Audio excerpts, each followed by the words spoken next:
Hi hello welcome to 24/7 news channel. నిన్న అయోధ్యలోన కుంభకోణం జరిగింది, హుండీ చోరీ జరిగింది అని దేశం మొత్తం కలవరపాటుకు గురైంది. భక్తులు ఎంతో నమ్మకంతో, ఎంతో ప్రేమతో, ఎంతో భక్తితో విరాళాలు అవిరళంగా ఇచ్చిన దానితో కట్టినటువంటి ఆలయం, ఆ ఆలయంలోన పెట్టినటువంటి 40 చోట్ల పెట్టిన హుండీలోన పోగైనటువంటి డబ్బును గుడి దొంగలే, అంటే ఆ గుడిలో ఉన్నటువంటి కమిటీ సభ్యులే దాన్ని దొంగలిస్తూ వచ్చారు. ఇది ఒకరోజు కాదు, 2 రోజు కాదు, వరుసగా అలా దొంగతనం చేస్తూ వచ్చారు. ఒకానొక సందర్భంలో పట్టుబడిపోయారు. ఎప్పుడైతే దొంగలు పట్టుబడ్డారో దేశవ్యాప్తంగా సంచలనం కలిగించింది. దానికి సిట్ విచారణ వేశారు. ఆ తర్వాత చంపక్ రాయ్ మొదలైన వాళ్ళందరూ కూడా ఇద్దరు ట్రస్ట్ సభ్యులు అయోధ్య రామక్షేత్ర ట్రస్టుకు సంబంధించి చాలామంది కూడా, అంటే కీలక సభ్యులందరూ కూడా బయటికి వెళ్ళిపోయారు, అంటే ట్రస్ట్ నుంచి బయటకు వచ్చేసారు. ఇందులోన కొంతమందిని అరెస్ట్ కూడా చేశారు. సో ఈ కథ, ఈ వివాదం ఇలా కొనసాగుతుంటే దీనిలోన కీలకమైన అంశం ఏంటంటే ఆర్ఎస్ఎస్ వాళ్ళు ఇప్పటి వరకు స్పందించలేదు ఈ విషయంగా. చాలామంది క్వశ్చన్ చేశారు, మీరెందుకు స్పందించట్లేదు? అయోధ్య ఆలయంలోన ఇంత పెద్ద అవినీతి చేసుకుంటే మీరు స్పందించాలి కదా, ఎందుకు స్పందించలేదు అంటే ఎట్టకేలకు వాళ్ళు కూడా స్పందించారు. ఇది అన్యాయం, ఇలా జరగకూడదు, కట్టుదిట్టమైన చర్యలు తీసుకోవాలి అని చెప్పారు. సరే, ఇదంతా ఒకవైపు జరుగుతూ ఉంటే ఇప్పుడు కొత్త కథ ఒకటి తెరపైకి వచ్చింది. అది ఇంకా సంచలనం కలిగిస్తోంది. అయోధ్య ఆలయంలో హుండీ చోరీ గురించే ప్రజలు బెంబేలెత్తిపోతుంటే, అరే ఏంటిది ఇలా జరిగిందని తాజాగా బద్రీనాథ్ ఆలయంలోన హుండీ చోరీ జరిగింది అనేటువంటి వార్త ఒక్కసారిగా భగ్గుమనింది. బద్రీనాథ్, కేదార్నాథ్ అంటే కనుక భక్తులకు ఎంతో విశ్వాసం, ఎంతో నమ్మకం, ఎంతో పవిత్రత. బద్రీనాథుని దర్శనం చేసుకోవడానికి గడ్డ కట్టే చలిలో కూడా ఎంతోమంది వెళుతూనే ఉంటారు. చాలా పైకి ఎత్తులో ఉన్నటువంటి ఆ ఆలయాన్ని సందర్శించుకోవడానికి భక్తులు ఎంతో కాలం నుంచి ప్లాన్ చేసుకొని మరీ వెళుతుంటారు. వెళ్ళిన వాళ్ళు అక్కడ 10ో 11 కాదు, ఇబ్బడి ముబ్బడిగా విరాళాలు దానమిస్తూ ఉంటారు. భక్తులు ఇచ్చే ప్రతి పైసా వెనక కూడా భక్తి ఉంటుంది, నమ్మకం ఉంటుంది, తనకు మంచి జరగాలి, తన వాళ్లకు మంచి జరగాలి అనేటువంటి ఒక కోరిక కూడా ఉంటుంది. అయితే వాళ్ళు పవిత్రంగా సమర్పించినటువంటి కానుకలు కావచ్చు, నగదు కావచ్చు, పక్కదారి పట్టిపోవడం, వేరే వాళ్ళ జోబులకు వెళ్ళిపోవడం అనేటువంటిది నిజంగా దురదృష్టకరమనే మనం చెప్పాలి. ఈజీగా వచ్చే సొమ్ము కాబట్టి అని దొంగలించేస్తున్నారేమో తెలియదు. పైగా అక్కడ సీసీ కెమెరాలు ఉంటున్నాయి.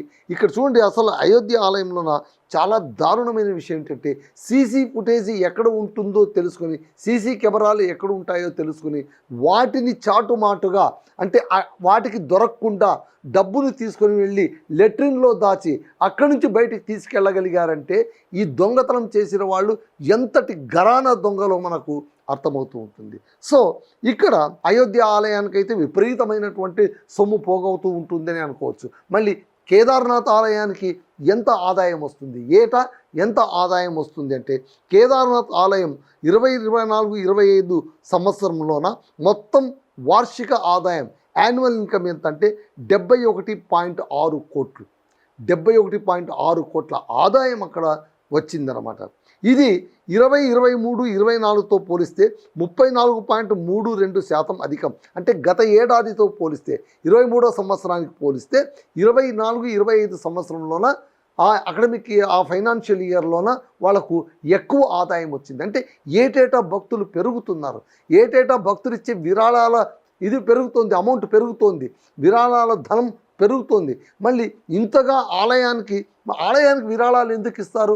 ఆ ఆలయం అభివృద్ధి చెందాలి, ఆ ఆలయంలో మంచి జరగాలి, ఆ ఆలయంలోనూ పూజలు బాగా జరగాలి, ఆ ఆలయానికి మేము వెళ్ళినందుకు మాకు మంచి జరగాలి, ఈ నమ్మకంతోనే కదా వాళ్ళు డబ్బులు ఇచ్చేది. కానీ అక్కడ సమర్పించేటువంటి కానుకలు కావచ్చు, డబ్బులు కావచ్చు, నేరుగా దేవుడికి వెళ్ళట్లేదు, దేవుడి సేవకు వెళ్ళట్లేదు, అక్కడ ధూపదీప నైవేద్యాలకు వెళ్ళట్లేదు, పోనీ అర్చకుల జీతభత్యాలకు వెళ్ళట్లేదు. కానీ ఆ డబ్బు మొత్తం కూడా గుడి దొంగల పాలవుతోంది. నిన్న అయోధ్య, ఇవాళ బద్రీనాథ్, రేపు ఇంకే ఆలయము. వరుసగా ఇలా ప్రతి ఆలయంలోనూ చోరీలు జరుగుతుండడం, ఆ చోరీలు బయటపడడం అనేటువంటిది ఒక కేంద్ర ప్రభుత్వానికి, అంటే అధికారంలో ఉన్నటువంటి బీజేపీ ప్రభుత్వానికి కూడా ఇదొక మచ్చగానే మనం భావించాలి.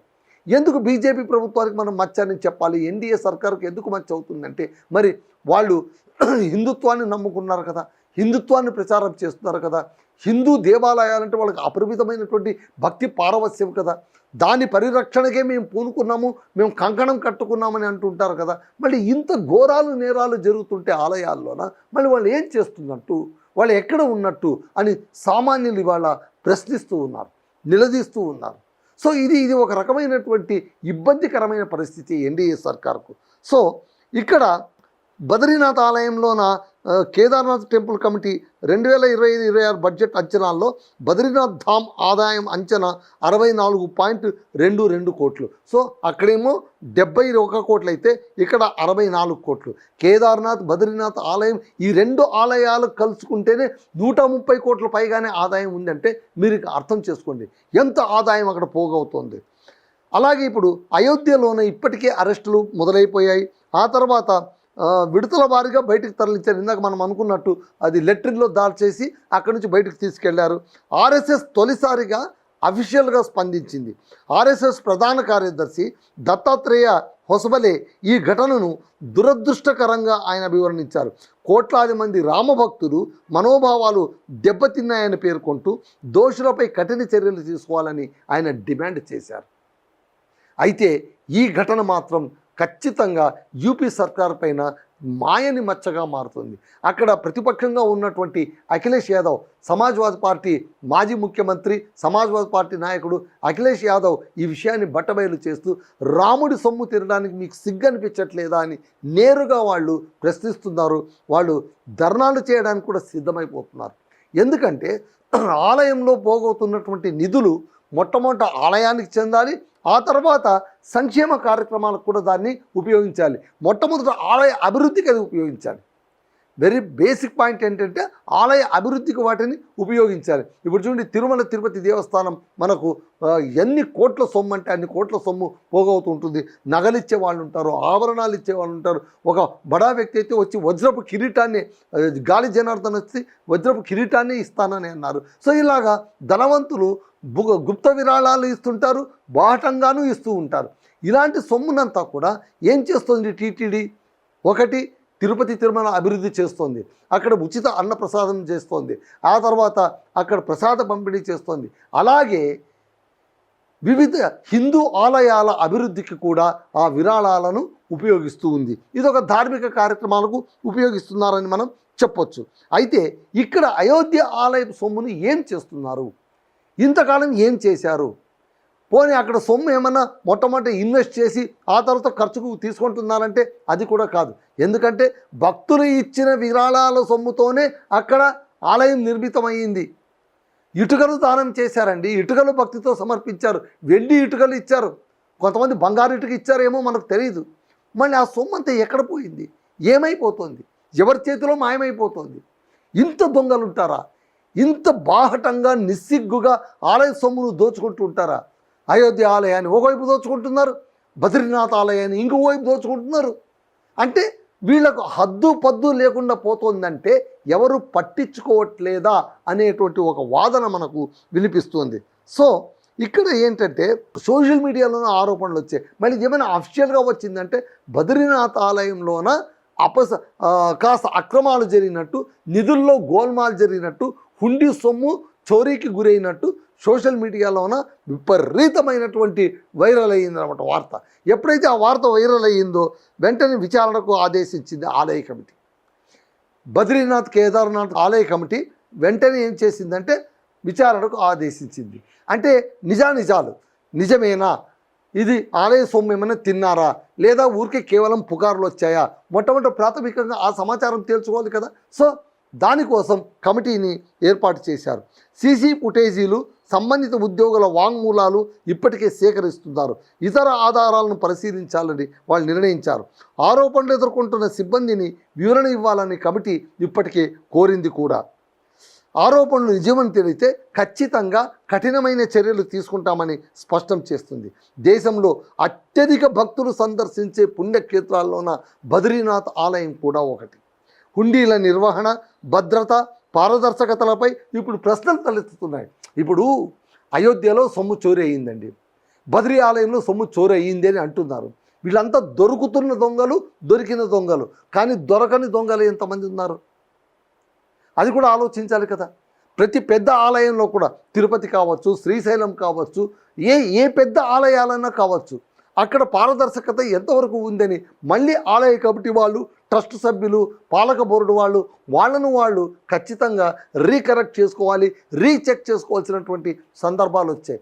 ఏమో ఎవరికి తెలుసు ఏ పుట్టలో ఏ పాముందో, ఎవరు ఏ రీతిగా మోసం చేస్తారో. తినడం రుచి మరిగిన వారికి ఎక్కడైనా తింటారు, ఎలాగైనా తింటారు, ఏ సందర్భాన్నైనా తింటారు, లేదా సందర్భాన్ని వెతికి మరీ సొమ్ము తినేవాళ్ళు ఉంటారు. కాబట్టి మనలో మనం జాగ్రత్త ఉండడంలో తప్పులేదు కదా. సో ఇప్పుడు ప్రతి ఆలయంలో కూడా ఆలయ కమిటీ, అది చిన్న ఆలయం కావచ్చు, పెద్ద ఆలయం కావచ్చు, ప్రతి ఆలయ కమిటీ సభ్యులు కూడా ఒకసారి చెక్ చేసుకోవాల్సి ఉంటుంది. చెక్ చేసుకోవాల్సింది ఏంటి? సిబ్బంది ఏమైనా అవకతవకలకు పాల్పడుతున్నారా, లేకుంటే కనుక అక్కడ సీసీ కెమెరాలు సరిగ్గా ఉన్నాయా లేదా, ఆలయ కమిటీలోనే ఎవరైనా దోషులు ఉన్నారా, ఎవరైనా తోడేళ్ళు ఉన్నాయా, వీటన్నిటిని కూడా చూసుకోవాల్సి ఉంటుంది. ఎందుకంటే నమ్మకం అంటూ పోయిన తర్వాత ప్రతి ఒక్కటి అనుమానించాల్సిందే. అందుకే ఇప్పుడు ఏమంటున్నారంటే కొంతమంది ఆస్తిక మహాశయులు, నమ్మకం పోయిందనుకోండి భక్తులకు, ఇప్పుడు వాళ్ళు విలువైన కానుకలు ఎందుకు ఇస్తారండి? నేరుగా భగవంతుడి కోసం ఇస్తారు. ఆ భగవంతుడికి తమ నివేదనను తమ శక్తి మేరకు సంపాదించిన, పవిత్రంగా తాము చెమటోడ్చి సంపాదించిన సొమ్మును, తమ జీవనాధారం కోసం సంపాదించిన సొమ్ములో కొంత భాగాన్ని తీసి వాళ్ళు విరాళాల రూపంగా, కానుక రూపంగా, హుండీలోనూ వాళ్ళు చెల్లిస్తే అది వాళ్ళు దేవాలయానికి చెందుతుంది అనుకుంటారు కదా, ఆ దేవుడికే వెళుతుందని అనుకుంటారు కదా. మళ్ళీ అలాంటి సొమ్మును మార్గ మధ్యంలోనే దారి మళ్లించేసి తమ జోబులు నింపుకొని, తమ పొట్ట నింపుకొని, తమ పబ్బం కడుపుకునేటువంటి ఘరానా దొంగలు బయలుదేరినప్పుడు ఇంకా భక్తులకు నమ్మకం ఎలా పుడుతుందండి? వాళ్ళు ఏ రీతిగా నమ్ముతారు? ఎందుకు నమ్మాలి? ఆ ప్రశ్న తలెత్తిందనుకోండి, ఇంకెవ్వరు పైసా కూడా విరాళాలు ఇవ్వరు. అంతెందుకు, ఇప్పుడు చూడండి, ఇప్పుడు అయోధ్యలోనూ విరాళాలు ఇచ్చే వాళ్ళ సంఖ్య తగ్గిందో పెరిగిందో ఒకసారి చెక్ చేసుకుంటే మనకు అర్థమవుతుంది. ఎందుకంటే నమ్మకం పోతుంది. ఏమో ఎవడు తీసుకుంటాడో తెలీదు, ఎవడో తీసుకోవడానికి నేనెందుకు విరాళాలు సమర్పించాలి? నా రాముడి కోసం నేను సమర్పిస్తా, నా కేదారనాథుడికి నేను సమర్పిస్తా, నా బద్రీ స్వామి కోసం నేను సమర్పిస్తా, వాళ్ళకే చెందనప్పుడు నేను ఎందుకు ఇవ్వాలి అనేటువంటి ఒక సంశయం మొదలవుతుంది కదా. కాబట్టి ఇది చాలా చాలా చాలా అనుమానించదగ్గ విషయంగా మారింది. సో బద్రీనాథ్ ఆలయ హుండీలు, కానుకలు, నగదు లెక్కింపు, ఖజానా నిర్వహణ Shri Badrinath Kedarnath temple committee, BKTC అంటారు, ఆధ్వర్యంలో జరుగుతుంది. ఈ కమిటీని 1939లో ఉన్న చట్టం ప్రకారం పనిచేస్తుంది. భక్తులు హుండీలో నగదుతో పాటు బంగారం, వెండి ఆభరణాలు, విలువైన వస్తువులు కూడా సమర్పిస్తారు. ఏ హుండీలోనైనా వీటిని కూడా సమర్పిస్తారు. వీటిని ప్రత్యేక నిబంధనల ప్రకారం నమోదు చేసి భద్రపరచాలి. భక్తులు సమర్పించేటువంటి విలువైనటువంటి నగలట్ర వీటన్నిటినీ కూడా రికార్డులోన నమోదు చేయాలి. నమోదు చేసి వాటిని ప్రత్యేక లాకర్లోన భద్రపరచాల్సి ఉంటుంది. అక్కడ ఏమైనా అవకతవకలు జరిగితే మాత్రం ఖచ్చితంగా కూడా వాటికి వాళ్ళు బాధ్యత వహించాల్సి ఉంటుంది. అంతెందుకు, ఇప్పుడు శబరిమలకి సంబంధించి కూడా ఒక వివాదం వస్తుంది. బంగారు తాపడానికి సంబంధించి అక్కడ అవకతవకలు జరిగాయి. ఏ ప్రసిద్ధి పుణ్యక్షేత్రం చూసినా కూడా అక్కడ ఆదాయం ఎక్కువ ఉన్న ఏ ఆలయాన్ని తీసుకున్నా కూడా ఏదో ఒక అవకతవకలు, ఏదో ఒక అవినీతి, ఏదో ఒక అక్రమాలు బయట పడుతూనే ఉన్నాయి, మీరు చాలా జాగ్రత్తగా గమనిస్తే. సో ఆలయాల్లో హుండీ లెక్కింపు, నగదు భద్రత, రికార్డుల నిర్వహణపై ప్రత్యేక అప్రమత్తగా ఉండాలనే అధికారులకు ఆదేశాలు జారీ అయ్యాయి. బద్రీనాథ్ ఆలయంలో హుండీ కానుకల దుర్వినియోగంపై ఇప్పుడు కమిటీ చాలా సీరియస్గా ఉందని, స్వతంత్రంగా విచారణ కమిటీని వేసిందని సమాచారం అందుతోంది. మళ్ళీ ఒక చోట మనం ఆపగలం, 2 చోట్ల ఆపగలం. ప్రతి ఆలయంలో ఇలా జరగడం మొదలైతే ఒకరిని చూసి ఇంకొకరు, అయోధ్యని చూసి బద్రీని చూసి కేదార్నాథ్ చూసి శబరిమల చూసి తర్వాత తిరుపతి, ఇలా పాక్కుంటూ పోయిందనుకోండి, ఎక్కడ దాకా పోతుంది, ఎంత దాకా పోతుంది?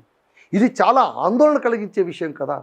కాబట్టి ప్రభుత్వం ఇందులోన ఒక అడుగు ముందుకేయాలి, కేంద్రం ఒక అడుగు ముందుకేయాలి. దేవాదాయ కమిషన్కి సంబంధించి దేవాదాయ శాఖ మంత్రులు వీళ్ళందరూ కూడా కాస్త ఓపికతోన ఆలోచించాలి. ఏమవుతుంది, ఏంటి, ఏం కథ, ఎక్కడ సరిగా వ్యవహారం జరుగుతుందా లేదా అనేటువంటిది. సో చూడండి, అదండి విషయం. నిన్న అయోధ్య, ఇవాళ బద్రీనాథ్. చూడాలి మళ్ళీ ఏమవుతుందో, ఎలా చేస్తారో. అదండి సమాచారం. That's all.